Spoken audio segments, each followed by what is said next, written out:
heist. You never know if it could change your life. Take a chance, you're neither wrong or right. You never know if you don't roll them dice. You better roll them dice. You never know if it'll change your life. Hello, everyone.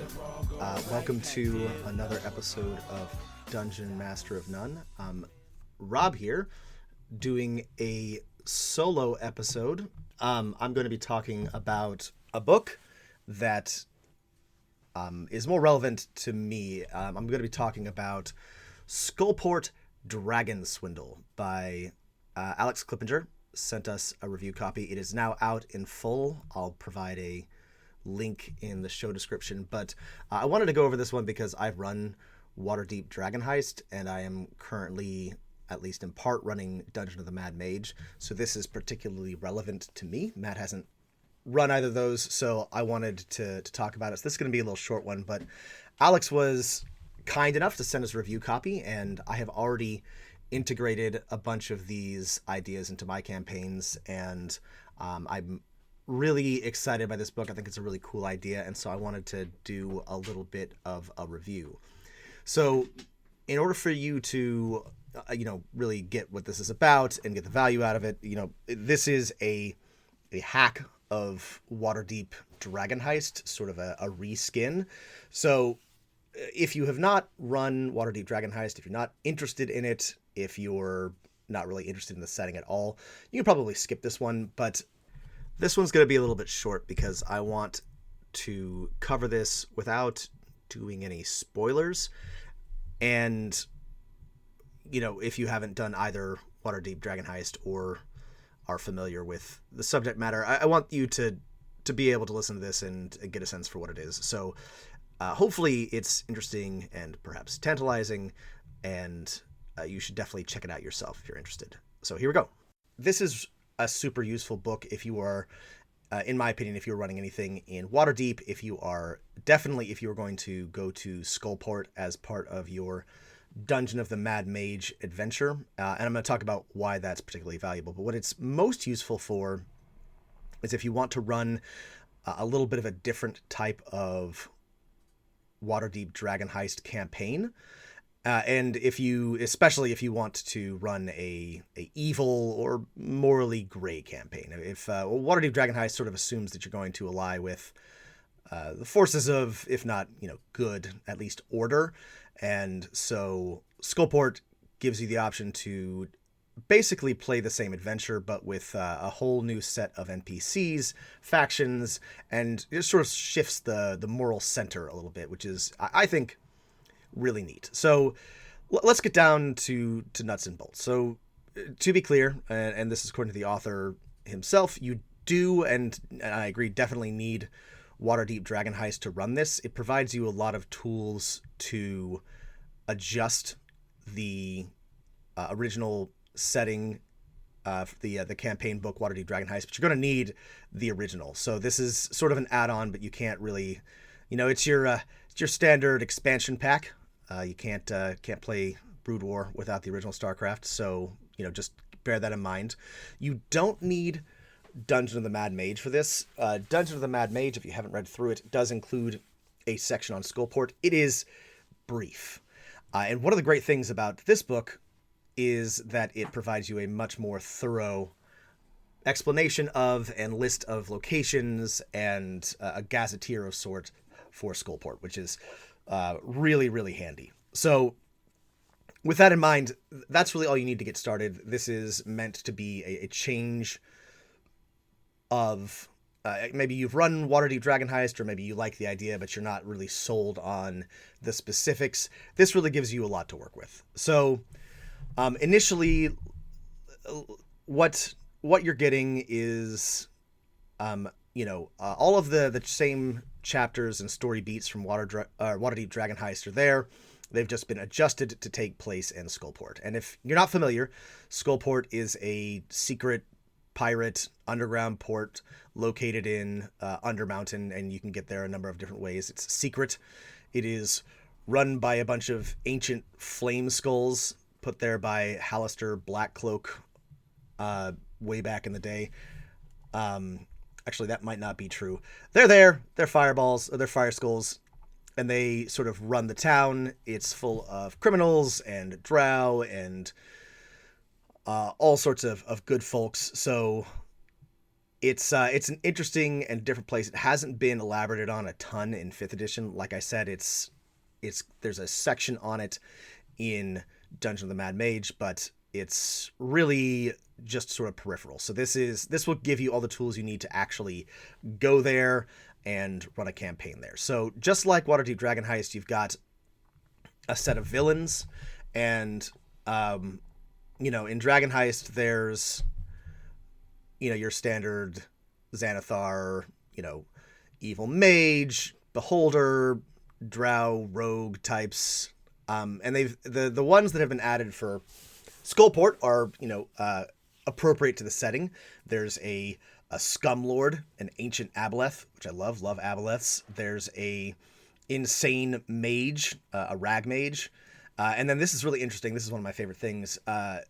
Clementure has added Remalia Haventry, the leader of the Harpers, as a potential enemy. And we've talked about before about how the Harpers are, even though they're technically a good organization, it's actually really interesting. They do some pretty gray area stuff. And so if you've got an evil party or a chaotic or, even just sort of like a morally gray party, having Remalia Haventry as your principal antagonist can be a really interesting campaign. The seasons, there's just sort of like autumn, fall, and winter, summer in Waterdeep associated with each of the villains. The seasons in Skullport are growing season, flooding season, and dying season, because this is a underground cavern city with no sun and fungus and miserable wetness appropriately. So the adventure then goes through each of the, like I said, the main story beats of Waterdeep Dragon Heist. You have the same encounter with Volo and with Floon to get you started. The players then, just as they do in Dragon Heist, acquire a manor. This time, instead of Troll Skull Manor, it is Mindflay Manor. In the Illithid Way. Again, appropriate to something associated with the Underdark and Undermountain. Otherwise, everything is largely the same. You have the same shops and associates for the most part in the same area. Again, Chapter 3 takes the players in another direction as they become more embroiled in a search for a cache of golden dragons. There's been a slight change to the reasoning behind, the hidden dragons to fit Skullport, but it's mostly the same. And then Chapter 4 is sort of more freeform. It allows the players to sort of investigate on their own and go and hunt down their antagonist. Like Waterdeep Dragon Heist, there's also layers for each of the new villains, and this is just super great. We talked about how in Waterdeep Dragon Heist the layers aren't necessarily going to even end up in your campaign, but they're just such a great resource. And if your players do end up later in their careers going after Xanathar or against Yarlaxle, Bainro, the Castlelanters, it's super great to have these as reference. So it's the same in Skullport. There's a description of each of the layers, one for Remalia, one for the Scum Lord, and one for the Rag Mage. Super interesting, well-designed dungeons with lots of lore and flavor to work with. These are things that are great to borrow from for your own campaign. And then the last two sections, and this I think is frankly worth the price of admission all on its own, are the Chapter 8 is it's called Skullport, a 2 copper tour, which is just like the Waterdeep Gazetteer from Waterdeep Dragon Heist, which goes into details about what Skullport is and what its history is, who lives there, all the things that you want to know, which, I was missing from Dungeon of the Mad Mage.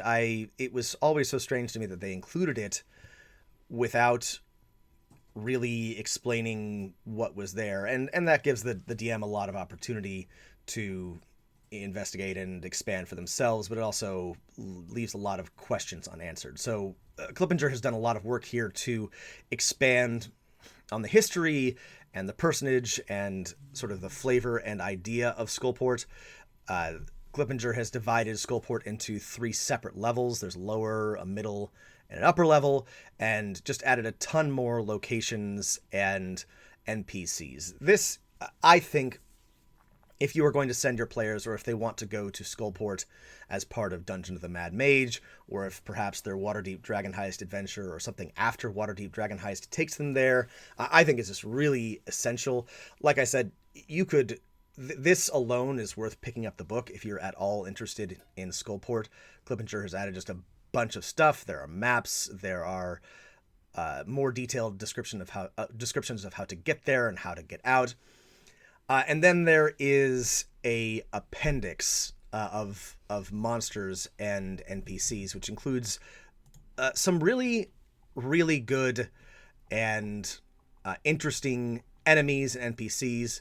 Bullywugs, which I'm a huge fan of, missing so far from 5th edition. Kraken priests and servants of the Great Old One.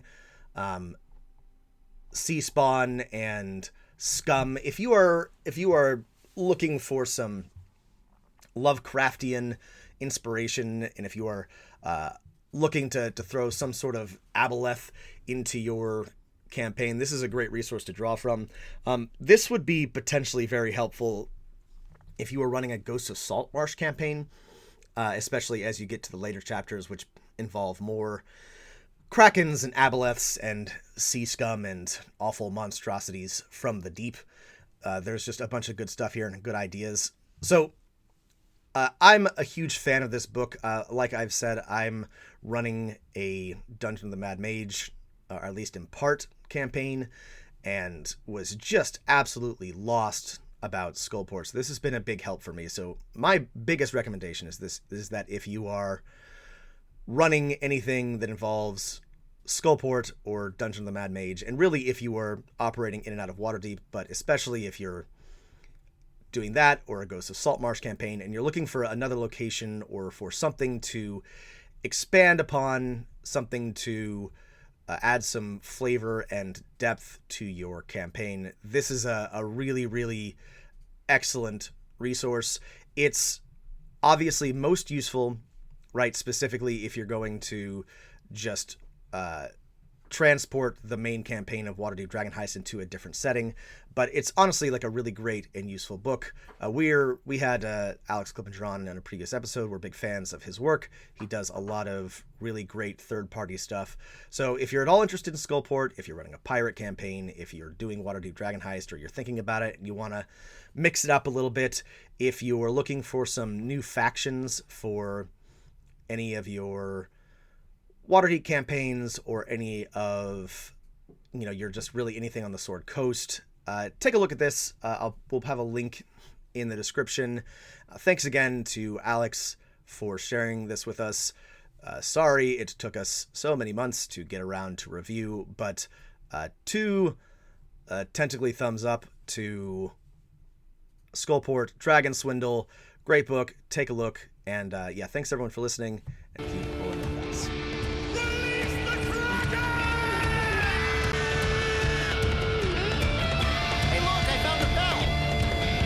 Release the Kraken!